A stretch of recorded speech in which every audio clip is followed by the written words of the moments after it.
My brother Boone had killed men, and the town of Hollies knew it before he ever loosed a horse from the rail. But the first thing he did when we rode in off the Calabash Flats half dead for water was stand in the dust and tell 3 men to stop what they were doing to a woman. And I have spent the long years since trying to set down on paper the look on his face when he said it, because it was not the look of a man who hunts trouble. It was the look of a man who had buried something and just heard it stir. We had ridden 4 days through that white nothing. I was 19 and Boone was 12 years older and 100 years harder, and we had not spoken much since Tucson, where a thing had happened that I will get to, and we came up over the last rise with our tongues thick in our mouths and our horses stumbling, looking for the spring every freighter on that road swore by. Dovetail, they called it, sweet water in a country that had none. You smelled it before you saw it, a green smell, willow and wet stone, and we came down the wash toward a low adobe way station with a brush corral and a well house and a woman's wash snapping on a line, and I remember thinking, the way a thirsty boy thinks, that we had ridden straight into a piece of heaven. Then I saw the men. There were 3 of them, and they had a wagon backed up to the spring house, and they were rolling something off the tailgate down into the rocks where the water came up clean and cold. A dead steer. Bloated, fly-blown, days gone. They were dumping a dead steer into the only sweet water for 50 miles, and they were laughing while they did it. And standing in front of the spring house with a long gun in her hands was a woman in a gray dress, and she was not crying and she was not begging. She was telling them, in a voice that carried flat and steady across the wash, to get off her land. "You'll want to put that down, missus," one of them said. He was a big man with a soft, smiling face, the kind of face that has never once been hit. "Mr. Thorne don't like to hear a widow's been waving iron at his boys." "This is my spring," she said. "My husband filed it and dug it and died over it, and it is mine. Take your carrion and go." "It ain't your spring," the big one said, gentle as church. "It's just water you been borrowing. Mr. Thorne's been more than patient. You drink bar tea water now like everybody. You sign over the deed, you can stay on as his hired help. You don't, well." He nodded at the dead steer half in the pool. "Water goes bad, travelers stop coming. A woman alone, no custom, no money, she's got to go somewhere, don't she?" I have thought about that woman's face many times. She was not young and she was not old. She had a burn-brown look from the sun and a long jaw and dark hair pinned up hard, and there was a place on her cheek, an old scar like a comma, that I would later learn was from a kettle fire the night her husband died. She held that rifle like it was part of her arms. And under all of it, under the steadiness she was putting on like a coat, I could see she was alone and outnumbered and 3 days from broke, and the men knew it, and she knew they knew it, and she stood there anyway. I had seen brave men in my life by then. I had not seen anything like her. Boone had stopped his horse without my noticing. He sat there a moment, a tall stooped shadow with 4 days of trail on him, looking at the dead steer in the water and the woman with the gun. And then he climbed down off his horse the way a man climbs down when his knees have 1,000 miles in them, slow, and he hooked his thumbs in his belt and he walked into the middle of it. "That's enough," he said. The big man turned.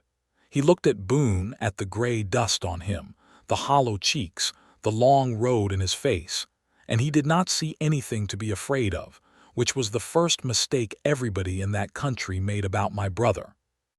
"Move along, old man," he said. "This don't concern you." "You're fouling water that men are going to die without," Boone said. His voice was not loud. It never was. "There's a freight outfit 2 days behind us with a sick boy in the wagon. They'll come over that rise tomorrow looking for this spring same as we did. You're going to drag that steer back out and you're going to haul it off, and then you're going to get on that wagon and go back and tell Thorne that the spring is closed to him." He paused. "That's the whole of it. Do it and there's no trouble." The big man laughed. The other 2 had stopped working and come around the wagon. "There's 3 of us," the big one said. "I can count," Boone said.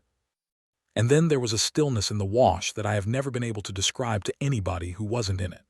The willows ticked in the heat. Somewhere a fly buzzed at the dead steer.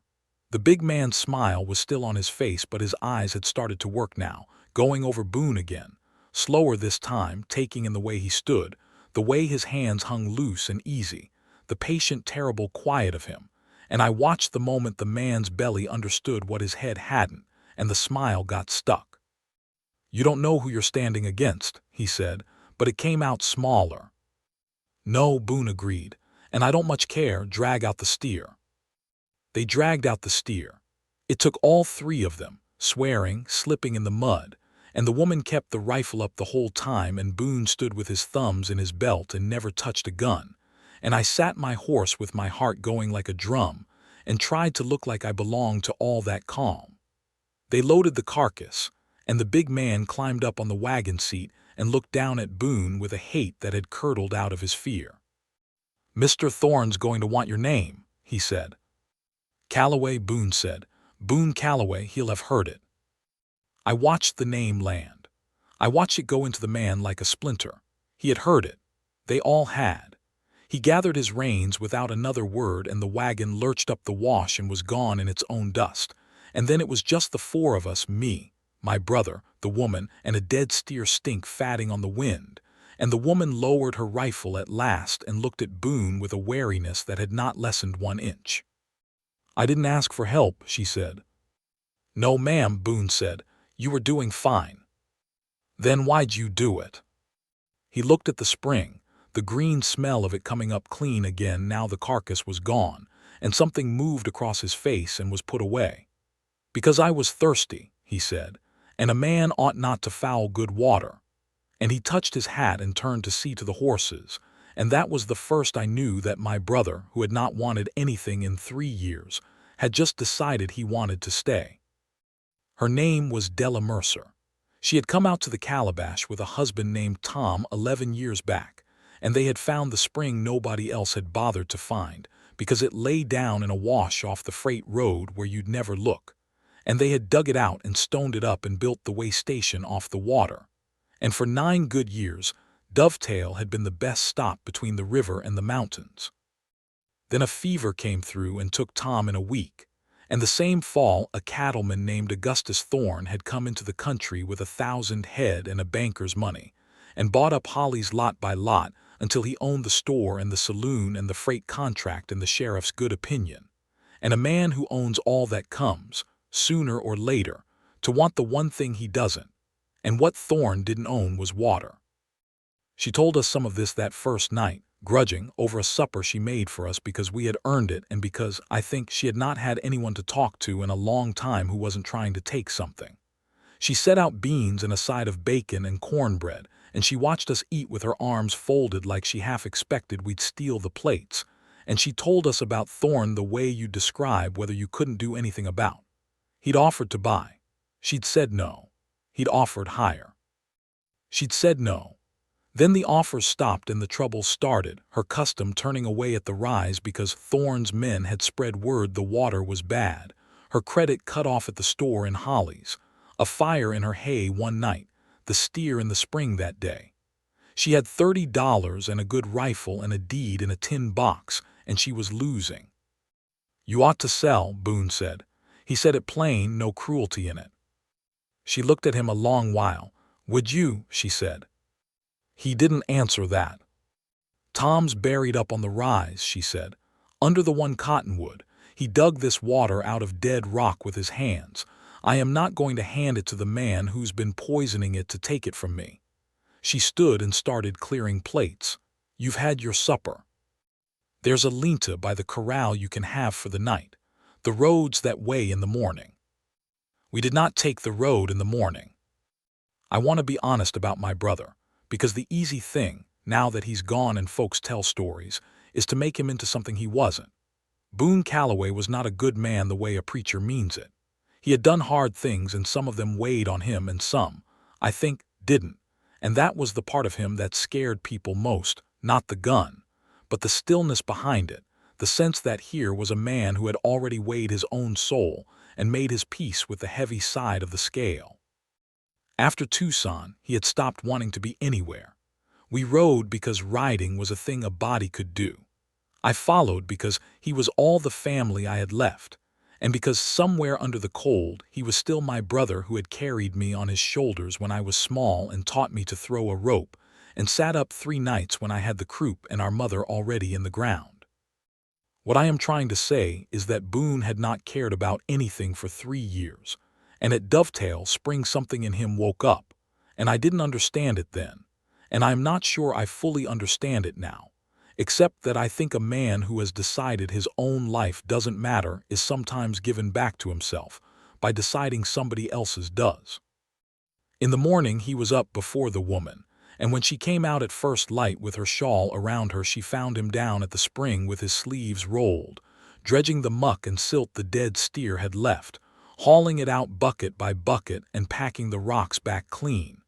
He didn't ask. He didn't say anything.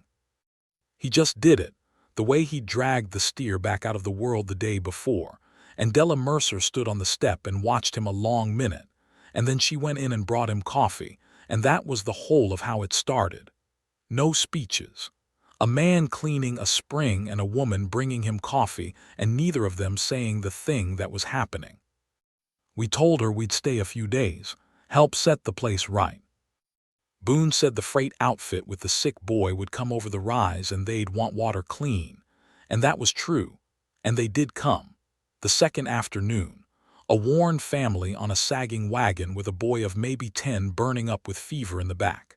And Della took that child in and laid him in her own bed, and dosed him with something she boiled out of the desert and sat up with him 2 nights running. And on the 3rd morning the fever broke and the boy ate. And his mother wept and tried to give Della the only good thing they had, a brass clock, and Della folded the woman's hands back around it and would not take it, and I saw Boone watching that too, from the corral, with a look I had not seen on him since before Tucson. I should tell about Tucson now, because it sits under all the rest. We'd had a younger brother, Eli. He was the bright one, the one our mother had hopes for, 3 years younger than me, full of brass and laughter, and he'd gone off and got crosswise of a bad outfit over a card game that wasn't even his, and they'd done for him in an alley in Tucson and walked away clean because they were the kind of men a town's afraid to cross, and Boone had gone after them, and Boone had been the kind of man you should be afraid to cross, and when it was over there were graves and Boone never spoke Eli's name again. He'd gone cold as a January creek. We rode out of that country, and we didn't stop riding and we didn't talk, and I'd watched my last brother turn into a stranger with my brother's face, and I had been more frightened of that than of anything Thorne's men could do, because a man with nothing left to lose is a man already half buried. I tell you this so you understand what Della Mercer did without ever knowing she was doing it. She put a thing in front of Boone worth standing for. Not a fight. Boone had stood for fights all his life, and they'd hollowed him out. A home worth a fight. There's all the difference in the world. The days stretched. 3 became a week became 2. Boone mended the corral and the well house roof and reset the door that hung crooked, and I broke a string of half-wild ponies that had been turned out for sale and never gentled, and Della doctored travelers and cooked and kept her books in a small hard hand, and the spring ran clean, and the word that the water was bad began slowly to lose against the plain fact of men drinking it and not dying. Custom came back, not all at once. But a freighter who'd watered there and lived would tell another, and the rise began to throw shadows of wagons again, 2 and 3 a day, and the tin box where Della kept her money got heavier, and I watched her start, against her own will, to hope. And I watched my brother and the widow circle each other like 2 people who'd each been burned and learned the same hard lesson, which is that wanting a thing is how you lose it. They were careful. Lord, they were careful. He'd hold the door of the well house and she'd duck under his arm with a much obliged stiff as a board. She'd pour his coffee a particular way she didn't pour mine. He started shaving. A man who hadn't cared what he looked like in 3 years started taking a razor to his jaw of a morning, and when I grinned at him about it, he looked at me flat and said nothing, which is how I knew I was right. It was Della who finally said a true thing out loud, and she said it to me, not to him, one evening when Boone had ridden the line of her land to read the dust for Thorne's riders, and she and I were shelling beans on the step in the long gold light. "Your brother's a hard man," she said. "He is," I said. "But he's not a cruel one." She worked a bean pod open with her thumb. "I had a husband who was a soft man and a good one, and I loved him true. I didn't know there was a third kind." She was quiet a while. "A man who's hard because something broke him but didn't break the part that knows right from wrong. That's a rarer thing than a soft man, and more dangerous to a body's heart." She looked out at the rise where Boone's shape was coming small against the burning sky. "I buried one good man on that hill, Wheeze. I don't believe I've got it in me to bury another." "He's not easy to kill," I said, which was a fool boy's thing to say, and she gave me a look that had a whole graveyard in it. "Everybody's easy to kill," she said. "That's the thing nobody believes till they've watched it done." And she gathered her beans and went in, and I sat on the step and felt about 100 years old. The trouble came back, of course. Thorn had only been measuring us. It started small and mean, the way that kind of man works, never his own hand on it. A water trough we'd built at the road was found smashed in the night. Then a traveler told Della, embarrassed, that the storekeep in Hollies had told him the dovetail woman watered her stock in her well, so a Christian man oughtn't drink there. Then one of my green ponies turned up in the corral with a wire twisted cruel around its near hind, lamed, and I will not write what I felt cutting that wire loose, except that Boone took the wire from my hand and looked at it a long while and put it in his pocket and didn't say a word, and that was worse than if he'd raged. Then Thorn came himself.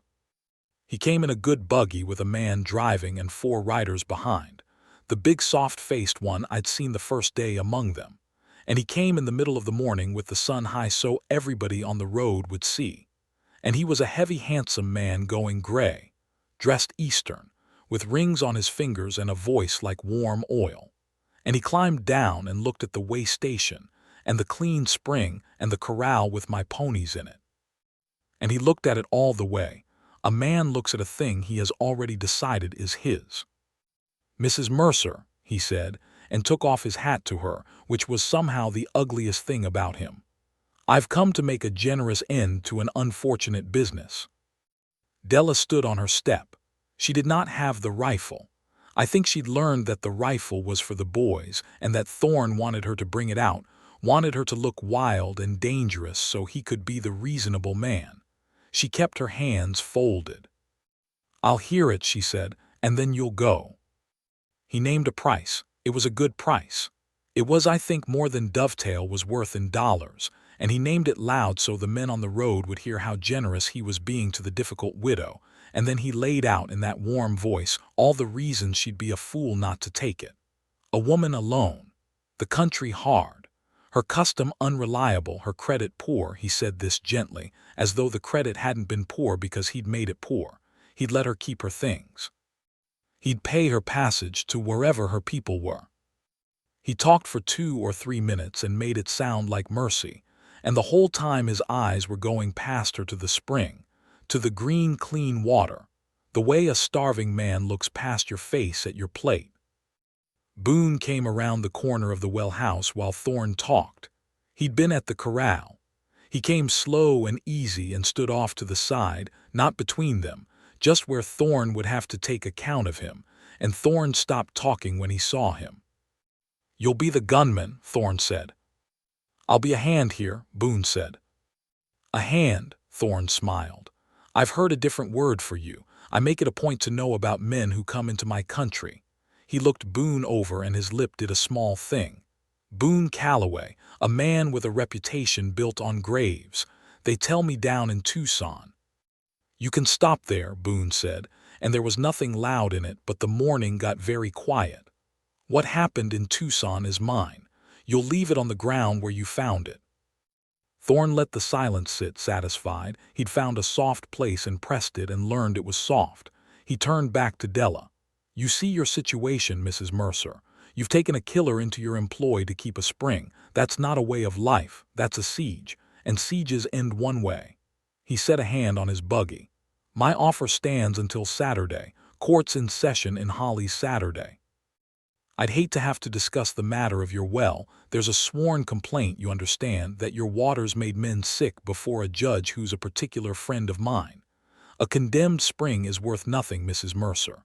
Sell it to me whole today, or watch the court make it worthless Saturday and take it for the back taxes after. He climbed up. I'm not a hard man. I'm a patient one. There's a difference your hired killer might not know. And he was driven off, the riders falling in behind, dust hanging gold in the road, and Della Mercer stood on her step with her folded hands gone white at the knuckles. A condemned spring. That was the thing I hadn't understood, and Boone had by the look of him. Thorne didn't need to burn her out or shoot her out. He owned the law. He'd take her to a friendly court, swear a pack of lies about the water through men who owed him, get the spring declared bad, get it condemned, and Della's deed voided for the back taxes that came due when no court-blessed water meant no income. And he'd have it all clean and legal with his name on the paper and not a mark on his hands. The dead steer hadn't been to ruin the water. It had been to make a record, to give his bought witnesses a true day to point at. That night Della sat at her table with the tin box open and counted her money and her days, and Boone sat across from her, and I sat in the corner mending a hackamore and pretending not to listen, and for the first time the two of them talked plain. He's beat me, she said. It was not self-pity. It was a woman reading a column of figures. I can stand off his men, I can't stand off a court he owns. Saturday they'll swear my water's poison and Monday it'll be his, and there's not a thing a gun can do about a judge's say-so. She closed the box. You should ride on, Boone, both of you. There's nothing here to stand for now but a thing already lost, and you've stood for enough lost things. I can see it on you. Boone was quiet a while. Then he said, You doctored that freight boy. She looked up, not following. Fever boy, 3 weeks back. You sat up 2 nights. His ma tried to give you that brass clock and you wouldn't take it. He turned his coffee cup slow on the table. Where's that family now? Gone on west, the Prutes, she frowned. What's a sick boy got to do with? They watered here, drank the water. The boy got well drinking it. Boone leaned back. A judge can be Thorne's friend, but a judge has got to put a thing in the record, and the record can be argued, and a lie about water is only good as long as nobody with a true word to say is in the room. He looked at her. How many travelers have watered at Dovetail since I dredged that spring clean? How many of them are alive and would say so? Della Mercer sat very still. Thorne's going to bring men to swear the water's bad, Boone said. Bought men. Men who never drank it or drank it years gone. You bring the men who drank it last month and lived.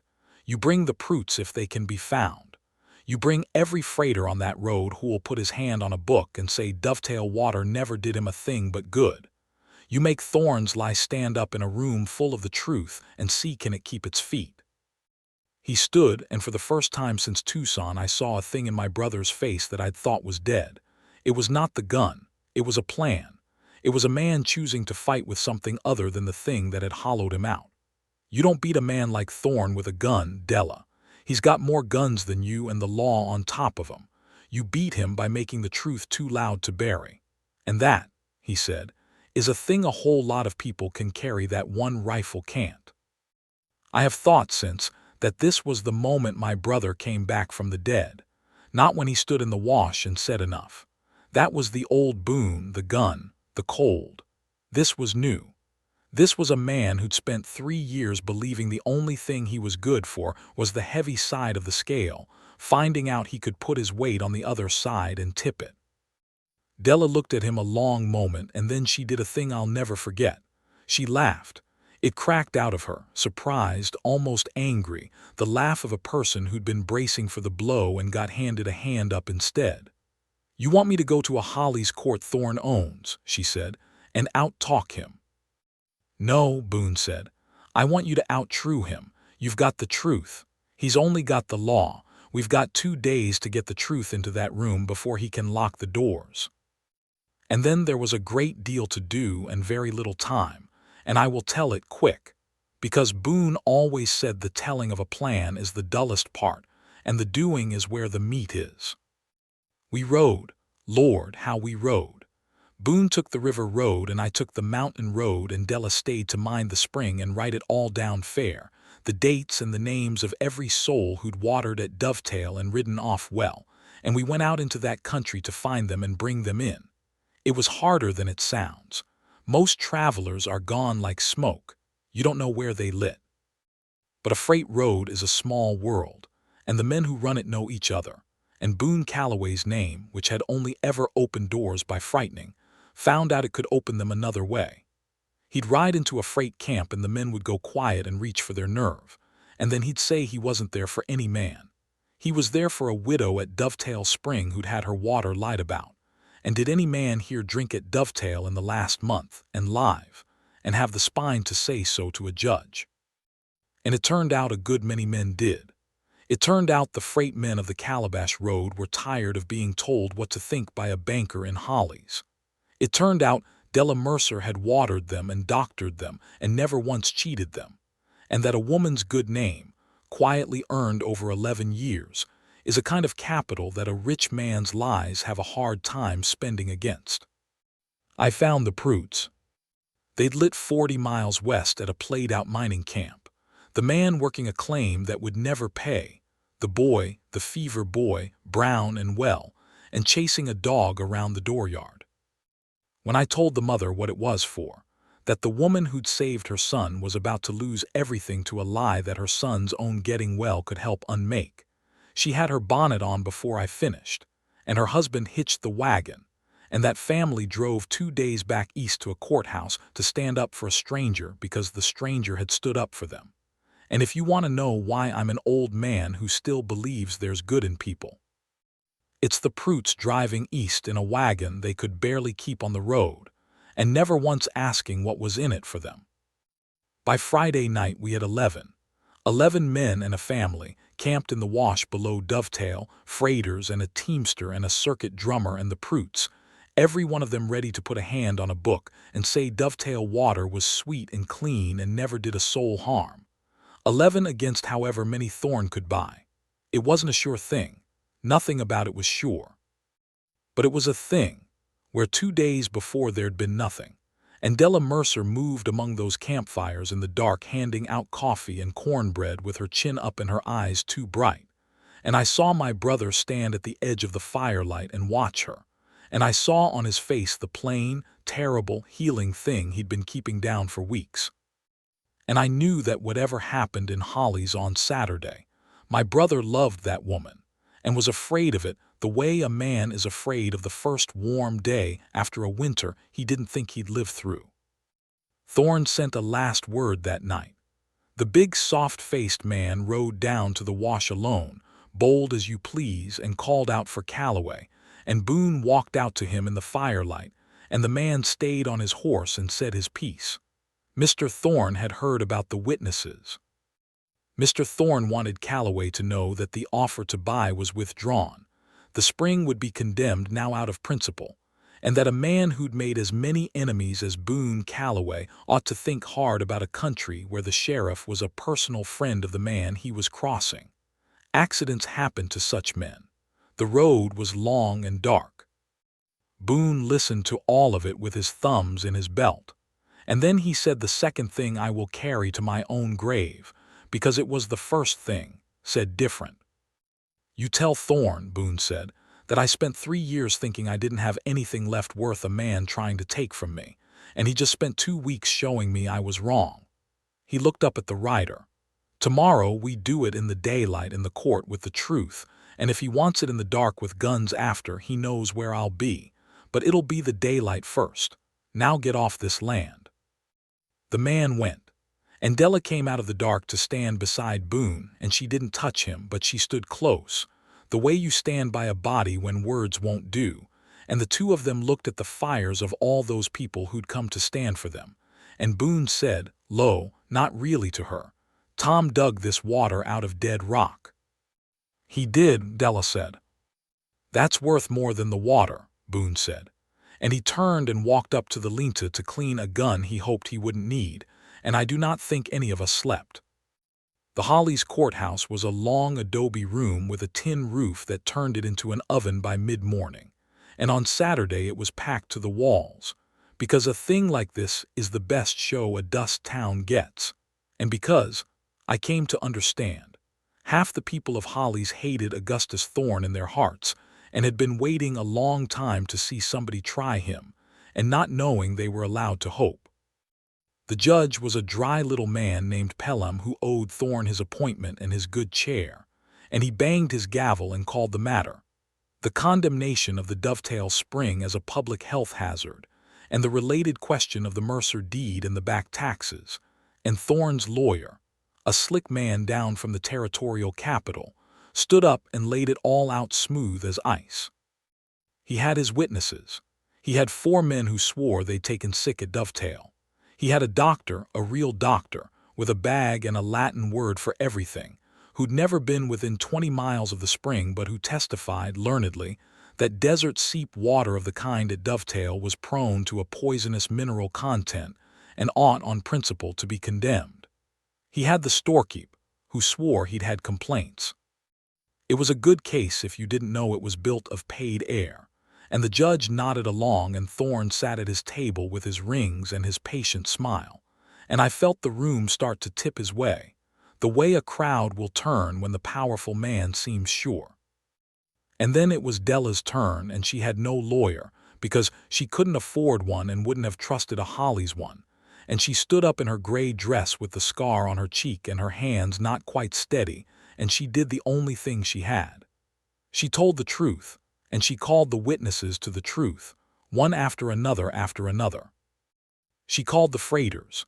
11 men stood up in that hot room, one by one, rough men in trail clothes who'd never been in a court and hated it, and each one put his hand on the book and said the same plain thing in his own words.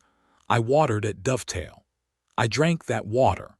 Last week, last month, it don't matter, I drank it and so did my stock, and we're all standing here healthy as horses. The Latin doctor tried to talk over them and the judge let him, but you cannot Latin a teamster out of the plain fact that he is alive, and the room knew it, and the room began slowly to lean back the other way. And then Della called the Prutes, and the mother stood up with the boy beside her, the boy brown and round-cheeked and squirming in his Sunday collar, and she told the court how her son had been 3 days from dying of fever, how the Dovetail woman had taken them in for nothing and sat up 2 nights and dosed him, and how he'd got well. In the very week Mr. Thorne's witnesses said the water there was poison. If that spring's a danger to children, the Prute woman said, and her voice shook but it didn't break, then I don't know how mine's standing here. You men want to condemn the water that saved my boy's life. You go ahead, but you'll do it with him looking at you. And she set her hand on the boy's head, and the room was so quiet you could hear the tin roof tick in the heat, and I watched Augustus Thorne's patient smile go to something else, because a banker's bought doctor is one thing, and a living, breathing, well little boy is another, and there is no Latin word that beats a child the spring saved. Thorne's lawyer tried. He stood and objected and asked the boy's age and tried to make the doctoring into something suspect, some desert quackery, and that was his great mistake, because Della Mercer had been waiting on it, and when he sneered at the herbs she'd used she straightened up and told the court, level and clear, exactly what she'd boiled and why, the names of the plants and what each did, a knowledge 11 years hard won in a country with no doctor, and she said, I have doctored more sick travelers on that road than the nearest physician has ever seen, because the nearest physician is 100 miles off and I am there. Mr. Thorne would have you believe I keep a poison spring and somehow heal the people who drink it. A man can't have it both ways, and neither can his lawyer. And somebody in the back of the room laughed, and then more of them, and the judge banged his gavel, but you could see it had gotten away from him. The case had gotten away from Thorne. The truth had gotten too loud in that room to bury, just like Boone had said. But Thorne had one card left, and he played it cold.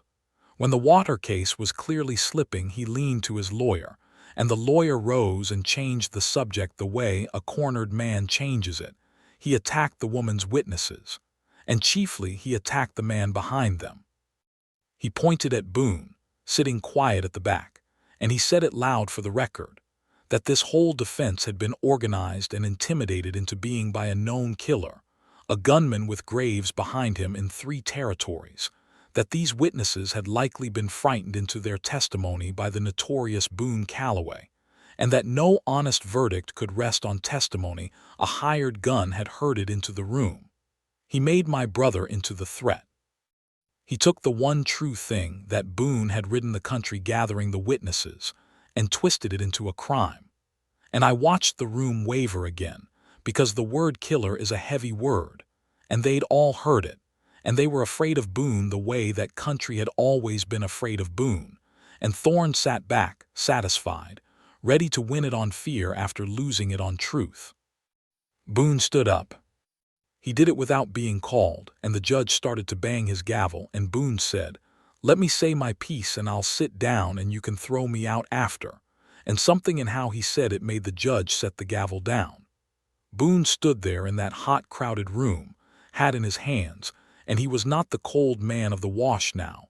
He was something else, and he spoke quiet so the room had to lean in to get it. "The lawyers got it right," Boone said.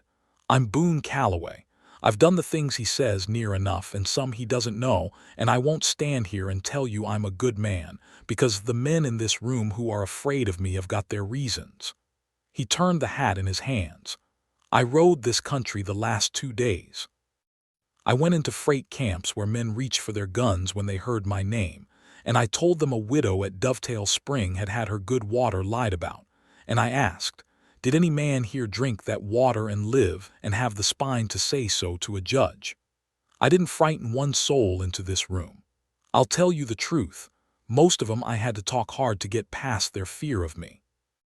Every man who's here is here because Della Mercer watered him on a hard road and doctored him when he was sick and never once cheated him. And they'd ridden 2 days through the heat to say so, against a rich man in his own town. In front of his own judge. You think I frightened that out of them?" He shook his head. "A frightened man stays home. Look at 'em. That's not fear in this room.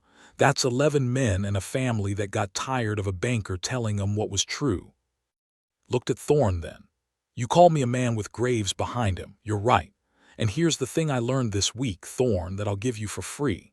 A man with graves behind him spends a long time thinking he's got nothing left to protect, and that makes him dangerous, and you counted on that. You figured I was just a gun for hire and you could scare a gun. But that woman put something in front of me worth standing for. That wasn't a fight. A spring a dead man dug out of rock with his hands. A road full of folks she kept alive, and I found out I'd rather use what I am to keep one good thing whole than to put one more name on the ground." He set his hat back on. "You can rule against her, Judge. You owe Thorne your chair and we all know it. But you'll do it in a room full of living men the spring kept alive and a boy it saved, and they'll ride out of here and tell it down every mile of that road, and a lie that's been told in front of this many true witnesses doesn't stay buried. It just rots in the open where everybody can smell it. Thorne wanted the water. I'd think hard, was I you, about whether you want to hand it to him bad enough to be the man who did it in front of all these people." And he sat down. I do not say it was the speech that did it, because I am not a fool and I know the world is not made fair by speeches. I think it was the 11 men and the boy. I think it was the storekeep, who'd lied for Thorne, going pale and looking at his neighbors and reckoning he had to live among them after Thorne was done with him. I think it was the judge, dry little Pelham, who owed Thorne his chair but had to hold court in that town the rest of his life, doing the arithmetic of a verdict no one in the room believed against a verdict the whole road would curse him for. But Boone's words were the thing that named it, that told the room out loud what it already half knew, that the only thing keeping them all bowed to Augustus Thorne was the agreement to stay afraid. And once a thing like that is said plain in a crowded room, it's very hard to unsay. Judge Pelham recessed. He was gone the better part of an hour, and that hour was the longest of my young life, and when he came back he would not look at Thorne, which told me before he opened his mouth. He found the water of Dovetail Spring to be sound, and the complaints against it unsupported by any credible witness. He declined to condemn it. He found the Mercer deed valid and ordered the back taxes, which he noted, dry as ever, had arisen entirely from the disruption of the widow's lawful custom, held in abeyance pending her income recovering, which is a judge's way of saying he wasn't going to be the man who took her place for a debt Thorne had manufactured. He banged his gavel and he got off his chair fast, and that was that. The room came apart in noise. The freighters were pounding each other and the Prout boy got hoisted onto somebody's shoulders, and Della Mercer stood at her plain table with both hands flat on it, holding herself up, and her face did the thing faces do when they've braced so long for the blow that the lack of it nearly knocks them down. Boone reached her before I did. He didn't take her in his arms. There was a whole town watching and they were both too private for that. He just stood close, the way he had by the fires, and he said something low I didn't hear, and she nodded, and the two of them walked out of that courthouse into the white light with the whole road's worth of rough good people pouring out behind them cheering, and Augustus Thorne sat alone at his lawyer's table among the empty chairs, a rich man who had just learned the price of being a hated one. I would like to tell you Thorne tried it in the dark, with guns, the way the big man had threatened, and that there was a reckoning in the street and my brother outdrew 6 men, because that is the kind of ending the dime books wanted and folks still ask me for it. But the truth is better and I'll keep to it. Thorne did not come in the dark. A man like Thorne is brave only against the weak, and a widow with a road full of friends and a courthouse verdict, and Boone Calloway on her porch was not weak anymore. And Thorne knew the arithmetic of that as well as he'd known the arithmetic of every other thing.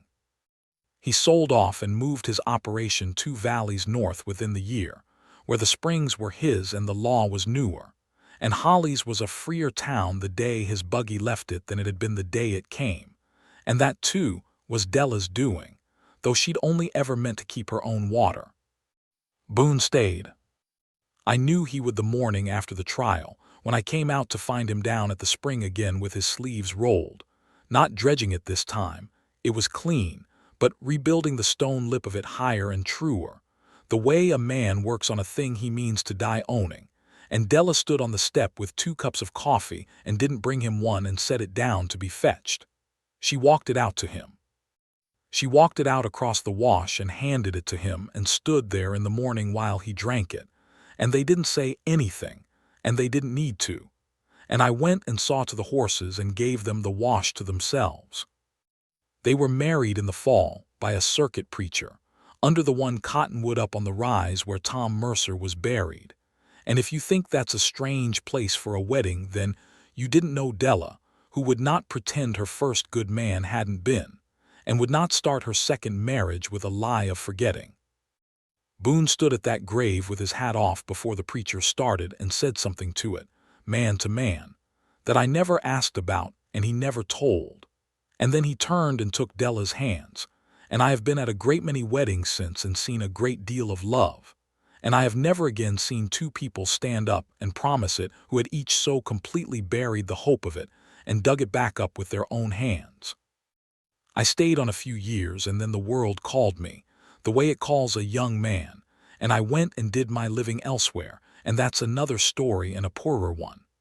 But I went back to Dovetail every year or 2 as long as Boone lived, and I want to set down what it became, because it's the part the dime books leave out, the part that came after the gun and the court and was worth more than either. It became a home, the way station grew.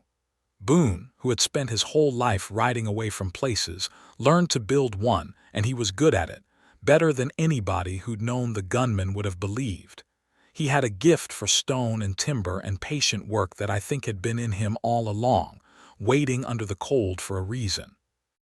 They put up a real house and then more rooms, and the corral grew, and my Greenbroke ponies became a horse trade that brought buyers from the river. And Della doctored half the territory and trained 2 girls up to do it after her, and there were children. I'll not make a long thing of it, but there were children, a boy and a girl, and the boy was called Eli, and the first time I heard my brother say that name out loud to his own son, easy, like it was just a name and not a wound. I had to walk down to the spring and stand a while by myself.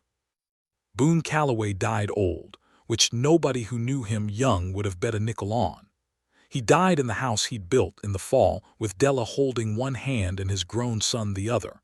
And he was, by every account I trust, a happy man, which is a stranger and rarer fate for a man like he'd been than dying with a gun in his hand, and a better one.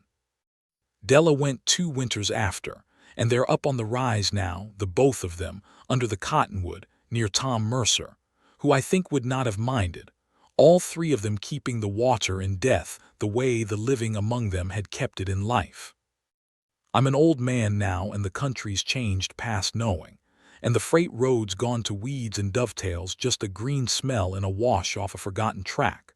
But the water still comes up sweet and clean. My brother and his wife saw to that.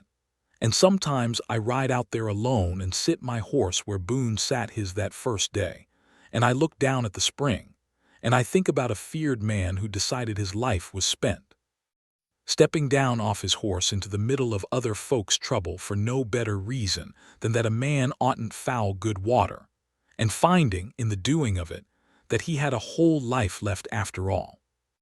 People ask me, who knew us when, how a man like Boone Calloway came to such a peaceful end, as though it were a riddle. It isn't. He found something worth more than the thing he'd been good at, and he had the sense to put down the one and pick up the other. That's the whole of it. A hard man isn't a doomed one. Sometimes a hard man is just a man waiting on a reason to be the other thing he always could have been, and waiting, more often than you'd think, for some brave soul to stand in a wash with a rifle and a scarred cheek and refuse to be moved, long enough for him to ride up and see her, and remember he had a heart, and step down and say enough.